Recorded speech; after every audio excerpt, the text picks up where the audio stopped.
Now we're gonna focus on the foot. As you see here, it's made up of three parts. Here's the tarsal bones, here's the metatarsal bones, here's the phalangeal. And in the tarsal bones, we have two big bones. At the top, we have talus.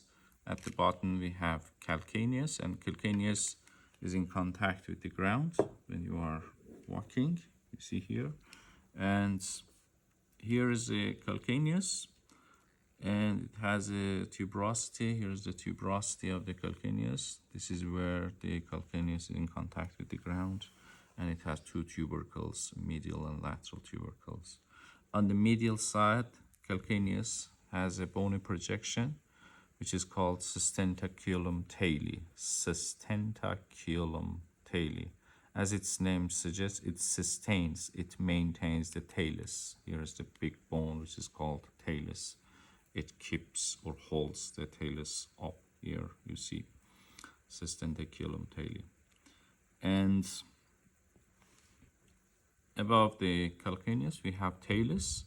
Talus has a trochlear articular surface. It looks like a pulley, and as I showed you before, it articulates with the distal end of the tibia and distal end of the fibula. Yeah, like this, you see. And they make ankle joint, three bones, distal end of tibia, distal end of fibula, and trochlear surface of the talus.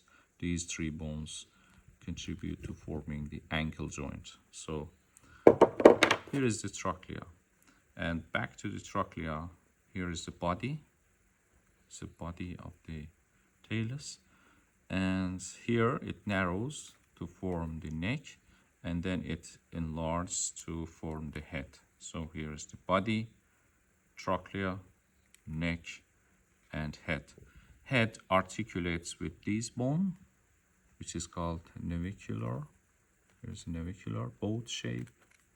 And the navicular articulates anteriorly with three cuneiform bones, medial, intermediate, and lateral cuneiform bones. They have a wedge-shaped, and the medial one is the largest one, and the intermediate one is the smallest one. And on the most lateral, we have cuboid bone. It has a quadrangular shape. That's why it is called cuboid bone. And posteriorly, it articulates with the calcaneus. Here's the calcaneus. Here's the cuboid. Talus, navicular, medial, intermediate, and lateral cuneiform bones. These bones are the tarsal bones. And here we have metatarsal bones. They are numbered from the big toe side. Here's the metatarsal 1, 2, 3, 4, 5. And they have base, shaft, and head, all these metatarsal. And the fifth metatarsal has a tuberosity, and it gives an attachment to some muscle, the tendon of some muscles that you see here. Some muscles, ligament, tendons attaches to the tuberosity of the fifth metatarsal. It's also become fractured, so it's important, significant, clinically significant. And the head of the metatarsal bones articulates with the phalanges. We have three phalanges, proximal, middle, and distal for these toes, but the first big toe has just two phalanges, proximal and distal. It doesn't have intermediate. Proximal, intermediate, distal phalanges, but big toe, proximal, and distal phalanges. And you can see there are lots of joints between these tarsal, metatarsal, and phalanges joint. And here between the talus and calcaneus, there's a joint which is called subtalar joint. So at the top of the talus we have ankle joint, at the bottom we have subtalar joint between these two. And we also have a joint here, transverse tarsal joint. It's made up of two joints. One of them is between talus and navicular and a little bit calcaneus, these three bones.